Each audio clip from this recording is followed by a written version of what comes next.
नमस्कार मुलांनो, आज आपण इयत्ता 6वीतील आपला जो हे आहे युनिट थर्ड आहे त्याच्यातलं आपण जे चॅप्टर आहे 3.3 इको फ्रेंडली सेलिब्रेशन हे काय करणार आहोत आज आपण अभ्यासणार आहोत. तर इको फ्रेंडली सेलिब्रेशन म्हणजेच काय? ऍक्च्युली हा जो शब्द आहे हा कशाशी जुळलेला आहे? हा आपल्या पर्यावरणाशी म्हणजे एन्व्हायरमेंटशी जुळलेला आहे. इको फ्रेंडली सेलिब्रेशन म्हणजे बघा, आपण ज्या देशात राहतो, आपण भारत देशामध्ये राहतो आणि आपल्या देशामध्ये विविध संस्कृती आहे आणि आपल्याकडे म्हणजे जसं विविध जसे राज्य आहेत त्यानुसार काय आपली संस्कृती आहे, त्यानुसार आपण जे फेस्टिवल आहेत किंवा सण त्योहार आहेत आपण काय करत असतो, सेलिब्रेट करत असतो. तर बघा मुलांना, आपल्या देशामध्ये आपण जसं दिवाळी आहे, दसरा आहे आणि परत होळी, हे काही एक मुख्य सण आहेत. त्याच्यात आपण काय करत असतो की वेगवेगळे पदार्थ बनवत असतो आणि दिवाळीमध्ये आपण फटाके वगैरे फोडत असतो. परत तुम्ही होळीमध्ये वेगवेगळे जे कलर केमिकल असे बनलेले कलर असतात ते यूज करत असतात. तर आपण जे हे फेस्टिवल किंवा जे आपण हे तेव्हा जेव्हा सेलिब्रेट करतो ह्याचा आपल्या पर्यावरणाशी काय असतो, संबंध असतो. फटाक्यांच्या आवाजाने नॉइज पोल्युशन होतं, साऊंड पोल्युशन होतं आणि परत जे एअर पोल्युशन होतं. आणि परत आपण जे होळीमध्ये जे रंग खेळतो त्याच्याने काय होतं की जे केमिकल जे असतात ते आपल्या त्वचेसाठी पण हार्मफुल असतात आणि त्याचबरोबर काय असतात की आपलं जी म्हणजे जी आपली पृथ्वी आहे, जमीन आहे, याला पण काही ते कलर तिथे सांडले तर आपल्या झाडांना त्याचा काय होऊ शकतो, म्हणजे अफेक्ट होऊ शकतो. तर हे जे आहे सेलिब्रेशन करताना आपण काय करायला पाहिजे, हे जे सेलिब्रेशन आहे म्हणजे जे आपण जे साजरे करतो, सण उत्सव जे आपण साजरे करतो, तर ते काय करायला पाहिजे आपण म्हणजे सांभाळून करायला पाहिजे, इको फ्रेंडली करायला पाहिजे. म्हणजे पर्यावरणाला पूरक, म्हणजे आपलं पर्यावरण काय राहील त्याच्यामुळे सुरक्षित राहील आणि कुठल्याही वस्तू म्हणजे जे आपल्या पर्यावरणातल्या किंवा जे आपल्या पृथ्वीवरचे जसं जमीन असू दे, झाड असू दे, पानं असू दे किंवा ह्युमन बिईंग्स असू देत किंवा आपले अॅनिमल्स असू दे, त्या कोणाला पण इजा न होता, त्यांच्यावर कुठलाही साईड इफेक्ट न होता हे जे सेलिब्रेशन आहे हे कसं करायला पाहिजे, आपण इको फ्रेंडली करायला पाहिजे. म्हणजेच आपल्याला पर्यावरणाचं संतुलन ठेवायला पाहिजे. तर हे जे आहे हेच आपण काय शिकणार आहोत या पाठामध्ये, इको फ्रेंडली सेलिब्रेशन या पाठामध्ये शिकणार आहोत. चला मग आपण काय करूया, या लेसनला सुरुवात करूया की काय काय दिलेलं आहे. बघा जरा, आपलं चॅप्टर कुठला आहे 3.3 इको फ्रेंडली सेलिब्रेशन. तर बघा मुलांनो, म्हणजे इथे इंट्रोडक्शन दिलेलं आहे ह्या चॅप्टरचं की एक्झॅक्टली या पाठामध्ये आपल्याला काय शिकायचं आहे, त्याचं इंट्रोडक्शन दिलेलं आहे, म्हणजे प्रस्तावना दिलेली आहे. तर ती आपण काय करूया, वाचूया आणि काय करूया, समजून घेऊया. बघा Students, now let us read a letter written by Sharp to his cousin Atharva, who lives in America. He writes about his eco-friendly Diwali celebration. तर बघा, हे जे आहे आपल्याला इको फ्रेंडली सेलिब्रेशन आहे, तर हे काय आहे आपल्याला लेटर फॉर्म मध्ये दिलेलं आहे. म्हणजे एका भावाने आपल्या कझिन ब्रदरला म्हणजे आपल्या चुलत भावाला लिहिलेलं पत्र आहे आणि त्या मुलाचं नाव काय, शर्व आहे आणि त्यांनी कोणाला पत्र लिहिलं, त्याचा जो भाऊ आहे अथर्व, तो कुठे राहतो, अमेरिकेला राहतो. तर त्यांनी काय केलं, त्याला पत्र लिहिलेलं आहे. तर पत्रामध्ये काय काय इंटरेस्टिंग लिहिलेलं आहे ते आपण आता बघूया. Now let us read a letter written by Sharv to his cousin Atharv. म्हणजे हे जे हे पत्र कोणी लिहिलं आहे, शर्वने लिहिलेलं आहे. ते कोणाला लिहिलं आहे, टू हिज कझिन म्हणजे त्याचा जो चुलत भाऊ आहे, काय नाव आहे, अथर्वला. सर्वांनी कोणाला पत्र लिहिलं, अथर्वला लिहिलं. हु लिव्हस इन अमेरिका, आणि अथर्व कुठे राहतो, हा अमेरिकेला म्हणजे दुसऱ्या कंट्रीमध्ये राहतो, दुसऱ्या देशात राहतो. He writes about his eco friendly Diwali celebration. आणि हा शर्व आहे, हा आपल्या भावाला म्हणजे अथर्वला पत्र लिहितो. त्याच्यात तो नेमकं कशाविषयी लिहितो, काय आहे त्याचा टॉपिक पत्राचा, ही राइट्स अबाउट, त्यांनी पत्र कशाविषयी लिहिलेलं आहे, his eco friendly Diwali celebration. म्हणजे या वर्षी शर्व जो काय आहे, इको फ्रेंडली दिवाळी सेलिब्रेट करणार आहे. आता तो कसं दिवाळी सेलिब्रेट करतो, काय काय करतो दिवाळीत वेगळं असं की ज्याच्यामुळे जे आपलं जे एन्व्हायरमेंट आहे, जे पर्यावरण आहे, त्याला हानी पोहोचणार नाही, आणि नवीन कुठल्या आयडियाने कसं कसं सेलिब्रेट करतो, तर हे आपण काय करूया, पत्राला सुरुवात करूया. आपण पुढे बघूया पत्रात काय लिहिलेलं आहे ते. मग आपण पत्राचं एक्सप्लेनेशन बघूया. हे पत्र 25 सप्टेंबर 2015 ला लिहिलेलं आहे आणि कोणी लिहिलेलं आहे, शर्वने लिहिलेलं आहे. कोणाला लिहिलेलं आहे मुलांना, अथर्वला. शर्वचा जो चुलत भाऊ आहे अथर्व, हे पत्र त्यांनी त्याला लिहिलेलं आहे. आणि अथर्व कुठे राहतो? अथर्व राहतो अमेरिकेला. तर बघा, आपण पत्राची जो सुरुवात करतो त्यावेळेस आपण जे उजव्या बाजूला काय लिहितो, म्हणजे प्रिय किंवा डिअर असं म्हणजे आपल्या पत्राची सुरुवात होते. आणि जेव्हा आपण पहिला पॅराग्राफ लिहितो त्यावेळेस त्यात काय लिहितो आपण, त्याच्याविषयी चौकशी करतो, तुम्ही कसे आहात, हाऊ आर यू, काका काकू कसे आहेत वगैरे, आपण असं फॉर्मल एक लेटरला सुरुवात करतो. त्याचप्रमाणे शर्वानी पण काय केलेलं आहे, असं सुरुवात केलेलं आहे. बरं, डिअर अथर्व.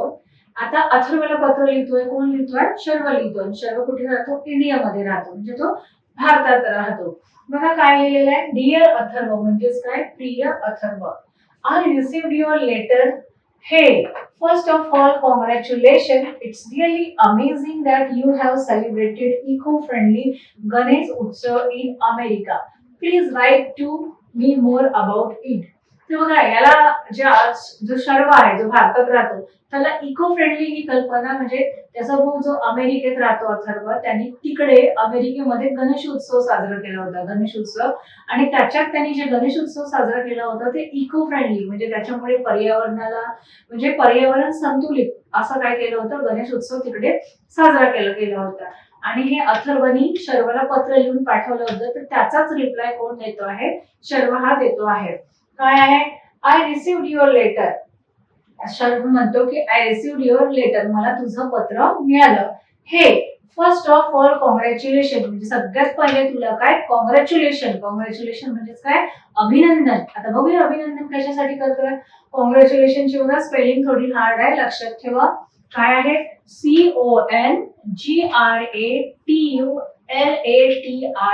CONGRATULATIONS. कॉंग्रॅच्युलेशन. म्हणजे असं तुम्ही याला ब्रेक मध्ये पण असं लक्षात ठेवू शकता. कॉंग्रॅच्युलेशन. कॉंग्रॅच्युलेशन म्हणजेच काय मुलांना? अभिनंदन.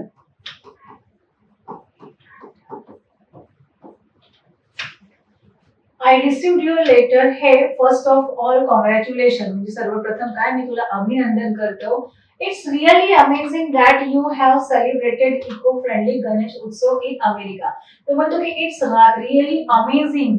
अमेझिंग म्हणजे हे तर खूपच अमेझिंग आहे, खूपच असं वेगळं आहे.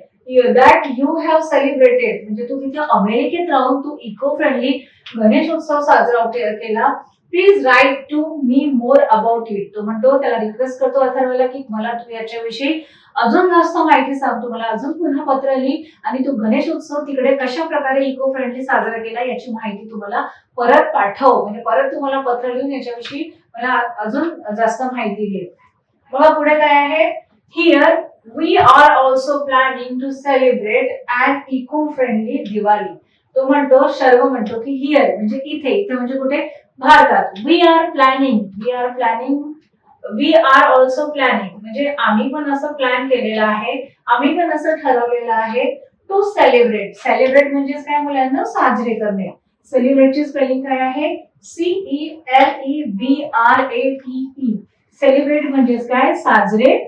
To celebrate and eco friendly Diwali म्हणजे आम्ही पण इथे इंडियामध्ये ठरवलेलं आहे, आम्ही पण असं प्लॅनिंग करतो आहे की आम्ही काय, जो दिवाळी आहे तो दिवाळी सेलिब्रेशन आहे तो इको फ्रेंडली काय आम्ही इथे साजरा करणार आहोत, असा आमचा पण विचार आहे. Are you surprised? Are you surprise होणे म्हणजे काय? आश्चर्यचकित होणे. तू हे ऐकून सरप्राईज झालास म्हणजे आश्चर्यचकित झाला. काय सरप्राईजची स्पेलिंग? SURPRISED. सरप्राईज म्हणजे काय? आश्चर्यचकित होणे. आश्चर्यचकित होणे. तो म्हणतो की आर यू सरप्राईज म्हणजे आम्ही इथे इको फ्रेंडली दिवाळी सेलिब्रेशन करणार आहोत हे ऐकून तू आश्चर्यचकित झालं. बघा, आश्चर्य म्हणजे काय? दिवाळीचा असं फेस्टिवल असतो की याच्यात खूप आपण दिवे लावतो, खूप फटाके फोडतो आणि फटाक्यांच्या शिवाय आपण दिवाळी इमॅजिनेशनच करू शकत नाही. आणि फटाके फोडणं हे काय असतं, जे क्रॅकर्स म्हणजेच काय फटाके, हे आपल्याला एन्व्हायरमेंटला म्हणजे बरं नसतं. त्याच्यातून ज्या फटाक्यांचा मोठा साऊंड होतो त्याच्यात नॉइज पोल्युशन होतो आणि त्याच्यामुळे एअर पोल्युशन होते. परत इकडे तिकडे म्हणजे जमिनीवर त्याचा कचरा पसरतो, त्याचे केमिकल्स पसरून काय होतं, जी आपली जी जमीन आहे ती काही युजलेस होते, म्हणजे तेवढं म्हणजे हानी पोहोचते त्याला. तर बघा काय आहे, आर यू सरप्राईज म्हणजे तुला आश्चर्य वाटलं. Yes, we are actually planning Diwali without crackers. Crackers म्हणजेच काय मुलांना, जे फटाके असतात त्यांना क्रॅकर्स म्हणतात. क्रॅकरची स्पेलिंग काय आहे? CRACKERS. क्रॅकर्स म्हणजेच काय? फटाके. क्रॅकर्स म्हणजे काय? फटाके. वी आर ऍक्च्युअली प्लॅनिंग म्हणजे आम्ही खरोखरच अशी, ऍक्च्युअली म्हणजेच काय? खरोखरच. Actually ACTTUALLY. ऍक्च्युअली म्हणजे काय? खरोखर. खरोखरच आम्ही असं काय करत आहोत, असं प्लॅनिंग करत आहोत की जी दिवाळी आहे, दिवाळी विदाउट क्रॅकर्स, म्हणजे आम्ही यावेळेस जे दिवाळी सेलिब्रेशन करणार आहोत विदाउट क्रॅकर्स म्हणजे फटाके न फोडता आम्ही ही दिवाळी सेलिब्रेट करणार आहोत. बघा SMM काय? याचा साऊंड होतो. But of course with delicious traditional snacks, mouth watering chaklis, anarsas, karanjis and laddoos. तो म्हणतो की आम्ही ते दिवाळी सेलिब्रेशन करणार आहोत विदाउट क्रॅकर्स म्हणजे फटाके न फोडता. पण आम्ही काय बनणार आहोत? काय बनतं मुलांना दिवाळीला तुमच्या इथे फराळ? दिवाळी म्हटलं की काय असते, मुलांना खूप मज्जा असते. छान नवीन नवीन ट्रेडिशनल कपडे मिळतात. परत काय म्हणते, आपल्या घरी छान छान असं फराळ बनतो, ज्याच्यात चिवडा असते, चकली असते, लड्डू असतात, शेव असते आणि काय असते, शाळेला सुट्टी पण असते. ते या दिवाळी सेलिब्रेशन आणि छान छान दिवे लावतो, छान रांगोळ्या काढतो. तर दिवाळी जो फेस्टिवल आहे तो काय असतो, आपल्याला असं मनाला उत्साह देणारा फेस्टिवल असतो. आणि काय सगळे लोक असे आनंदाने काय करतात, त्या दिवशी पूजा करतो आपण लक्ष्मीची. आणि काय होते, सगळे लोक असे आनंदी असतात, फराळ देतो एकमेकांना, देवाणघेवाण होते. तर सर्व काय म्हणतो की आम्ही दिवाळी सेलिब्रेट करणार आहोत, पण कशाने? Without crackers. आम्ही फटाके फोडणार नाही, पण आम्ही काय करणार आहोत? But of course with delicious. आम्ही डिलिशियस म्हणजे काय? स्वादिष्ट. स्वादिष्ट. डिलिशियस म्हणजे काय? स्वादिष्ट. काय आहे डिलिशियसची स्पेलिंग? DELICIOUS. डिलिशियस म्हणजे काय? स्वादिष्ट. आम्ही डिलिशियस ट्रेडिशनल. ट्रेडिशनल म्हणजे काय मुलांनो? पारंपरिक. ट्रेडिशनल म्हणजे काय? पारंपरिक. ट्रेडिशनलची स्पेलिंग काय आहे बघा? TRADITIONL. तर आम्ही असं ट्रेडिशनल पारंपरिक जो काय? स्नॅक्स. स्नॅक्स म्हणजे काय? फराळ. SNACKS. स्नॅक्स म्हणजे काय? फराळ. तर but of course with delicious traditional snacks. पण आम्ही काय करणार आहोत? असं डिलिशियस, आम्ही असं छान काय बनवणार आहोत? आम्ही असं फराळ बनवणार आहोत. माउथ वॉटरिंग म्हणजे काय? तर फराळाचं नाव ऐकून आपल्या तोंडाला पाणी सुटेल. माउथ वॉटरिंग म्हणजे काय? तोंडाला पाणी सुटणे. लहान मुलांच्या चेहऱ्यात कसं आईस्क्रीम पाहिलं, आंबे पाहिले किंवा अशा छान छान वस्तू, लड्डू पाहिले, तर आपल्याला कसं ती खायची इच्छा होते, तोंडाला पाणी सुटतं. तसे जे दिवाळीचे जे फराळ आहेत, कुठले कुठले? माउथ वॉटरिंग म्हणजे आपल्या तोंडाला पाणी सुटेल नाव ऐकताच. तर कुठले कुठले आहेत? चकलीज, अनारसाज, करंजी अँड लड्डू. पण आम्ही काय बनवणार आहोत? दिवाळीचे जे पारंपरिक फराळ आहेत त्याच्यात आम्ही चकली, अनारसा, लड्डूज आणि काय बनवणार आहोत? लड्डूज आणि करंजीज. आम्ही हे जे ट्रेडिशनल म्हणजे पारंपरिक पदार्थ ते नक्की आम्ही बनवणार आहोत. बघा पुढे काय? To make up for the crackers. To make up for the crackers म्हणजे बघा, आता आम्ही या दिवाळीला क्रॅकर्स तर फोडणार नाही, म्हणजे फटाके फोडणार नाही. To make up for the crackers म्हणजे त्याच्या ऐवजी, म्हणजे आम्हाला फटाक्यांची कमी जाणार नाही या दिवाळीत, कारण आम्ही लहानपणापासून फटाके फोडत आहोत. पण आम्ही काय करणार आहोत या दिवाळीत? फटाक्यांची कमी पूर्ण करण्यासाठी आम्ही फटाके फोडणार नाही आहोत, पण त्याची कमी पूर्ण करण्यासाठी आम्ही काय करणार आहोत? We are going to make a beautiful paper lanterns at home. तो we are going to make म्हणजे आम्ही काय करणार आहोत? सगळे मिळून एक ब्युटिफुल म्हणजेच काय? सुंदर. ब्युटिफुलची स्पेलिंग आहे आणि नेहमी हा शब्द जातो बरं आपल्या चॅप्टर मध्ये, जेव्हा पण आपण अभ्यास करतो हा शब्द जातो. काय? BEAUTIFUL. तर जे ब्युटिफुल असं सुंदर असं आम्ही काय बनवणार आहोत? पेपर लॅन्टर्न. म्हणजे पेपर म्हणजेच काय? कागदापासून जे लॅन्टर्न म्हणजे दिवा. तर आम्ही असं पेपर लॅन्टर्न म्हणजे काय? आम्ही आकाश दिवा बनवणार आहोत. पेपर लॅन्टर्न म्हणजेच काय? आम्ही असं पेपर पासून म्हणजे कागदापासून तयार होणारा पेपर लॅन्टर्न ऍट होम, आम्ही घरीच आकाश दिवा बनवणार आहोत. I am also going to make a model of fort Raigad. तो म्हणतो की मी तर हे बनवणार आहे, कागदापासून तयार होणारा असा सुंदर आकाश दिवा बनवणार आहे की ज्याच्यामुळे आम्हाला फटाक्यांची कमी भासणार नाही. आणि त्याने अजून काय बनवायचं ठरवलं आहे? I am also going to make, तो म्हणतो की मी स्वतः काय बनवणार आहे, I am also going to make model fort of Raigad. Fort म्हणजेच काय, किल्ला. मी काय बनवणार आहे, रायगडचा जो किल्ला आहे तसा मी त्याचा एक मॉडेल म्हणजे त्याची एक प्रतिकृती मी घरी बनवणार आहे. म्हणजे बघा त्यांनी नवीन आयडिया नवीन आयडिया त्याला आली की आपण क्रॅकर्स म्हणजे फटाके न फोडता पण आपण नवीन नवीन थिंग्स काय करू शकतो, तयार करू शकतो. तर त्यांनी काय ठरवलं की मी मॉडेल म्हणजेच एक रायगड किल्ल्याची प्रतिकृती काय बनवणार आहे, मी घरी बनवणार आहे.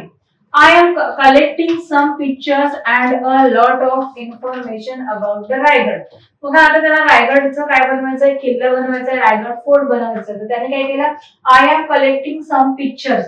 तर त्यांनी रायगड किल्ल्याचे जे काही पिक्चर्स आहेत, जे काही चित्र आहेत ते त्यांनी काय केले, गोळा केले. कलेक्ट करणे म्हणजे गोळा केले. And a lot of information about Raigad. आणि रायगड किल्ल्याविषयी त्याला माहिती पाहिजे होती, ते त्याने त्याच्याबद्दल माहिती मिळवली. त्याने पुस्तकं वाचले, त्यांनी चित्र गोळा केले, परत त्यांनी इंटरनेटवरून गुगल सर्च करून त्याच्याविषयी अजून माहिती वाचली, शिवाजी महाराजांविषयी माहिती वाचली. आणि काय केलं त्यांनी, त्याला प्रतिकृती बनवायची आहे, रायगड हा फोर्ट बनवायची आहे. तर त्यांनी काय केलं मुलांना, त्याच्याबद्दल इन्फॉर्मेशन गोळा केली म्हणजे माहिती मिळवली. बघा, I am collecting some pictures and a lot of information about Raigad. त्याने रायगड किल्ल्याविषयी माहिती मिळवली. परत काय, when are you planning to come to India. आता त्या पहिल्या पॅराग्राफ मध्ये काय त्यांनी त्याला विचारलं तू कसा आहेस वगैरे, तर तुझं पत्र आलं, मला खूप आनंद झाला वगैरे. दुसऱ्या पॅराग्राफ मध्ये शर्वनी काय केलं की त्याला काय काय करायचं आहे, म्हणजे त्याचा पत्राचा जो टॉपिक होता तो त्यांनी तिथे क्लिअर केलं की त्याला दिवाळी कशी सेलिब्रेट करायची आणि तो दिवाळीत काय काय प्लॅनिंग करणार आहे. आता बघा तिसऱ्या पॅराग्राफ मध्ये काय आहे, when are you planning to come to India. तो अथर्वला विचारतो, अथर्वला विचारतो, when are you planning to come to India. म्हणजे तू इंडियामध्ये भारतात कधी परतणार आहेस, तू कधी आम्हाला भेटायला येणार आहेस. We are all waiting to meet you. काय, आम्ही सगळे तुझी खूप वाट पाहत आहोत. आम्हाला सगळ्यांना काय आहे, तुझ्याशी भेटायचं आहे, तू कधी येतोय असं आम्हाला झालं आहे. Remember bro.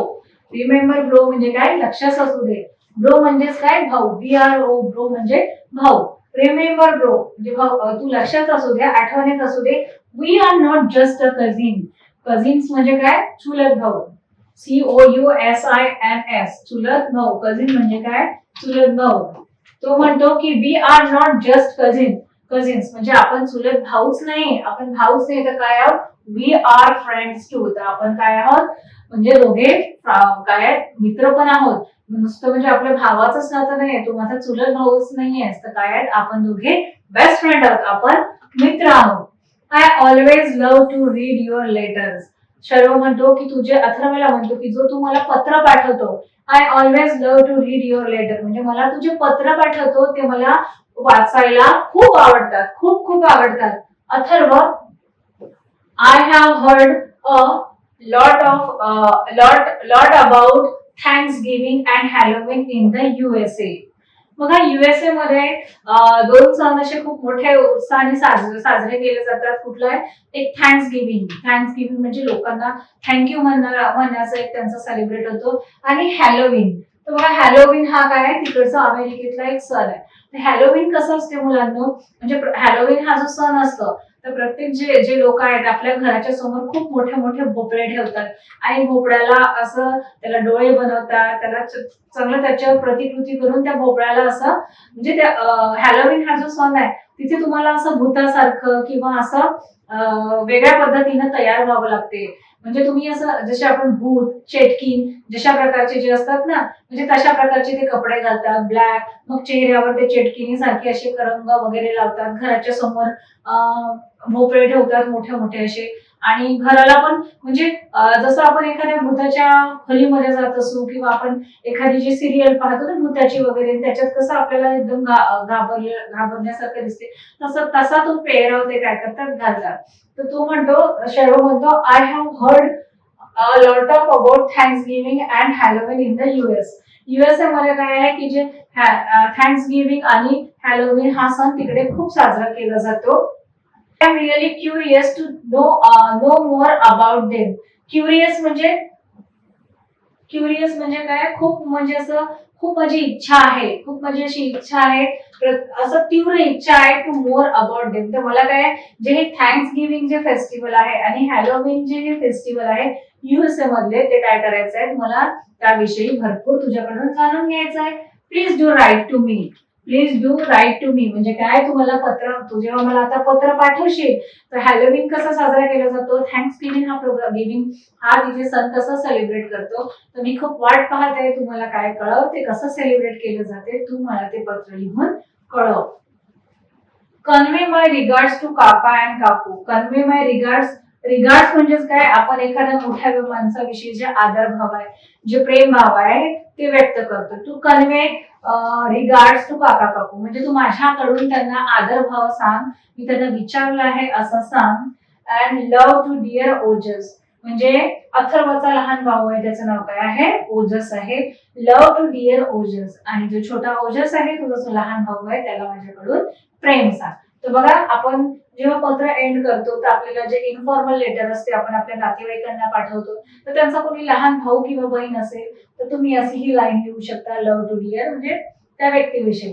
Love to dear ओजस म्हणजे तू काय, लहान भावाला माझ्याकडून काय सांग, प्रेम सांग.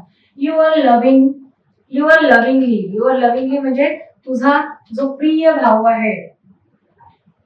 Your lovingly Atharv, sorry Sharv, your lovingly Atharv. हे पत्र कोणी लिहिलं होतं, हे पत्र कोणी लिहिलं होतं मुलांना, हे पत्र कोणी लिहिलं होतं, शर्वने लिहिलं. बघा शेवटी काय लिहितो तो, युअर लव्हिंगली शर्व म्हणजे तुझा प्रिय भाऊ कोण आहे, शर्व आहे. तर हे पत्र बघा ज्याने लिहिलेलं शर्वनी, तर त्यांनी त्याचं नाव काय केलेलं आहे, खाली लिहिलेलं आहे. हे पत्र शर्वने लिहिलं. बघा या पिक्चर मध्ये तुम्हाला सगळं दिवाळीमध्ये काय काय हे सेलिब्रेट केलं जातं हे दिसतं. बघा इथे काय दिसतो आपल्याला, हे शेव दिसतं, ह्या चकल्या दिसतात, लाडू दिसतो आहे, परत इकडे यांनी फोर्ट बनवलेला आहे, हे दिवे दिसत आहेत. तेव्हा दिवाळीमध्ये काय करत असतो, हे सगळं आपण असं फराळ भरून आपण दिवाळी सेलिब्रेट करत असतो. तर म्हणजे शर्वनी अथर्वला हेच लिहिलं की तू गणेश उत्सव तिकडे जसा इको फ्रेंडली केला तसंच काय करत आहोत आपण, आम्ही इथे दिवाळी पण म्हणजे तसंच इको फ्रेंडली आम्ही सेलिब्रेट करणार आहोत, फटाके न फोडता. तर बघा मुलांना, आपल्या ह्या ज्या पत्राचं काय झालेलं आहे, एक्सप्लेनेशन आपण पुढे पूर्ण कम्प्लीट केलेलं आहे. तर आता आपण याची समरी बघूया. समरी म्हणजे याचा सारांश बघूया की काय दिलेलं आहे, म्हणजे याच्यात आपल्याला काय काय सांगितलेलं आहे.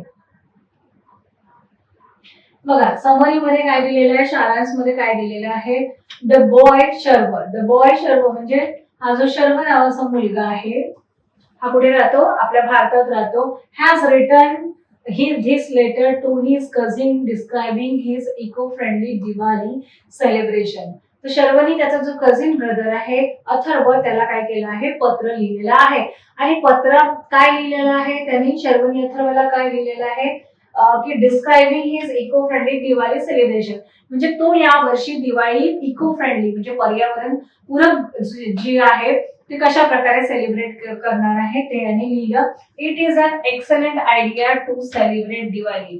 आणि ही काय आहे, जी शर्वनी जी आयडिया सांगितली आहे ती एक्सलंट आहे, म्हणजे ती आयडिया एकदम खूपच छान आहे दिवाळी सेलिब्रेशनची. Without bursting crackers, without bursting crackers म्हणजे ब्रस्ट म्हणजे फोडणे, विदाउट बर्स्टिंग क्रॅकर्स म्हणजे यावर्षी तो फटाके न फोडता दिवाळी कशी सेलिब्रेट करणार आहे हे सांगितलेलं आहे. They cause air pollution as well as noise pollution which is harmful for our health.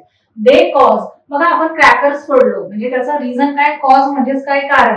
जर क्रॅकर्स फोडलं तर त्याच्यामुळे काय होतं, त्याच्यात कुठले कारण आहेत, दे कॉज एअर पोल्युशन, त्याच्यामुळे जे एअर पोल्युशन आहे म्हणजे हवेचं जे पोल्युशन आहे, पोल्युशन म्हणजेच काय मुलांना, प्रदूषण. पोल्युशन म्हणजेच काय, प्रदूषण. पोल्युशनची स्पेलिंग काय आहे, POLLUTION. त्याच्यामुळे काय होते, पोल्युशन होते, एअर पोल्युशन होतं, हवेचं पोल्युशन प्रदूषण होतं, ऍज वेल ऍज नॉइज पोल्युशन. नॉइज म्हणजे काय, जे साऊंड पोल्युशन म्हणतो, आवाजाचं, मोठ्या आवाजाचं काय होतं, पोल्युशन म्हणजे प्रदूषण होतं. Which is harmful for our health. आणि हे जे एअर पोल्युशन, नॉइज पोल्युशन आहे तर काय आहे, हे आपल्या शरीरासाठी काय आहे, खूपच हार्मफुल आहे. जर नॉईज पोल्युशन मध्ये आपल्या कानाला त्रास होऊ शकतो आणि एअर पोल्युशन मध्ये म्हणजे क्रॅकर जे फटाके फोडतो त्याच्यातले जे केमिकल्स आहेत, त्याच्यातून जी हवा निघते किंवा केमिकल्स निघते ते आपल्या श्वासाद्वारे काय होते, आपल्या नाकातोंडातून ते आपल्या बॉडीमध्ये जातात आणि याच्यामुळे काय होऊ शकतात, आपल्याला रोग होण्याचे म्हणजे डिसीज होण्याचे चान्सेस फार जास्त आहेत. हेच इथे सांगितलेलं आहे की आपण काय करायला पाहिजे, दिवाळी सेलिब्रेशन करायला पाहिजे, पण कुठलेही असे हार्मफुल कुठल्याही वस्तू न वापरता आपण इको फ्रेंडली म्हणजे ज्या घरी वस्तू आपण तयार करू शकतो, ज्या आपण छान प्रकारे छान बनवू शकतो, आपण हँडमेड वस्तू आहेत की ज्याच्यामुळे कोणालाही त्रास होणार नाही, अशा वस्तू आपण वापरायला पाहिजे. We don't we all try such a eco-friendly celebration like Sharva. Why don't we all try? म्हणजे आपण का बरं असं प्रयत्न करत नाही सच इको फ्रेंडली सेलिब्रेट लाईक शर्व. म्हणजे इथे प्रश्न विचारलाय की शर्वनी जशी आयडिया सांगितलेली आहे, जसं तो सेलिब्रेशन करणार आहे तसं आपण का बरं करू शकत नाही, तसं दिवाळी सेलिब्रेशन आपण का करू शकत नाही. He sounds curious about many things. आपल्याला he sounds curious about many things म्हणजे याच्यात आपल्याला क्युरियस म्हणजे अशा अनेक अशा गोष्टी जसं शर्वणी अनेक अशी उपाय सुचलेले म्हणजे त्यांनी विचार केलेला आहे की आपण दिवाळी कशा प्रकारची करायची, फटाके न फोडता. त्यांनी सांगितलं की तो आकाश दिवा बनवणार आहे सगळे मिळून, परत त्यांनी सांगितलं की तो रायगड फोड बनवणार आहे. तर त्यांनी असे न्यू आयडियाज फाइंड आउट केले की तो वेगळ्या पद्धतीने काय करेल, दिवाळी सेलिब्रेशन करेल. The letter shows his willingness. The letter shows his willingness. Willingness म्हणजेच काय, इच्छाशक्ती. इच्छाशक्ती. willingness म्हणजे इच्छाशक्ती. द लेटर शोज म्हणजे या लेटर मधून आपल्याला काय दिसते आहे, the letter shows is willingness म्हणजे आपल्याला काय त्याची इच्छाशक्ती दिसते आहे टू लर्न न्यू थिंग्स. बघा अथर्वनी त्याच्या विलिंगनेसनी म्हणजे त्याच्या इच्छाशक्तीने काय केलेलं आहे, म्हणजे नवीन नवीन आयडियाज फाइंड आउट केलेले आहेत. नवीन आयडिया दिवाळी कसं सेलिब्रेट करू शकतो हे त्यांनी सांगितलेलं आहे. तर मुलांना तुम्ही पण काय करा की तुम्हाला पण असं कुठल्या आयडिया सुचतात की ज्याच्यामुळे पर्यावरणाची हानी होणार नाही आणि आपण अशा कुठल्या वस्तू आहेत त्या वापरून आपण पर्यावरणाचं संतुलन राखू शकतो. जसं फॉर एक्झाम्पल बघा, आपण प्लास्टिक न वापरता, पॉलिथिन्स न वापरता जर आपण कापडाचा पिशव्या वाचला तर त्याच्यामुळे पण पोल्युशन थांबू शकतो. परत आपण गाडी किंवा व्हेकल्स म्हणजे असं 4 व्हीलर 2 व्हीलर न वापरता आपण सायकलचा जास्त वापर केला तर त्याच्यामुळे 2 फायदे होतात. आपलं हेल्थ चांगलं राहतं आणि जे एअर पोल्युशन आहे ते होत नाही.